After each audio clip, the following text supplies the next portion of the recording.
Sot që ishte me të betom se kam pa me sytë të është në masil cigarë, masil shkrepsen, u të shumë ato dy kjo... Po kujt për jepti? Ja kam thënë shëndrite, ajo selekton njerëzit që do të debatoj, sepse e ndjenë për shembull që ajo mund tjetë ajo, Miri, Rogerti dhe Mateo në finali. Dhe çfarë bën? E bën lojën me këto të tre.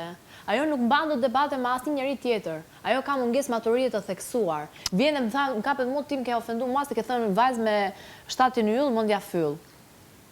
Po fylli, funditës, e bën punën që ti këtu brenda atë punën nuk e bën të fyllit. Para punës është shprehje popullore.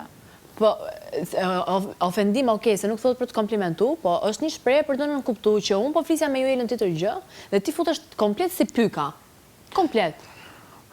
Është kur dikush nuk ka në një inteligjencë të theksuar. Dhe ajo se ka më fjalë shumë, po nuk e ka. Jo të theksuar, po e ka në mungesë. Për mua ajo është në pubertet akoma, 15 vjeç. Me çdo njeri këtu, unë jam numrova që parë, me Juelën e ka pas shoqe, e nxorri Juelën aty duke treguar histori personale që unë mund të vi dhe po të flas ty për eksin tim. Ne po debatojmë dhe ti po shkon të shëndriti me fol që unë ty të kam treguar të parët e eksit tim. Pavarësisht sa e përdorën nesër Juelën e kemi kundërshtare, po Juela në vetvete ka shku dhe ja ka thënë si shoqja shoqes. Doli aty Juelën, se nuk kujtoj nga mikja. Domethënë bravo, e nxorri. Eugjinin, erdhi Eugjini këtu, Eugjini sa i mirë, se Eugjini është popullorja, Eugjini ka famën e vet. Është aktore e njeh gjithë Shqipëria.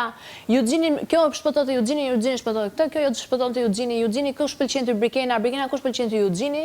Rregull, shoje çoj djalin e huaj me zarf zi. As nuk e la me shiu eksperiencën. Se si ka qenë, se ti. Këto të dy kanë qenë në raporte shumë të mira, si Brikena meshkujve këtu brenda e diti, distanca kështu. Edhe Eugjini ka qenë djali i parë që e ka liu dhe me përqafu si shok, kupton? Gimbo kur ka ardhur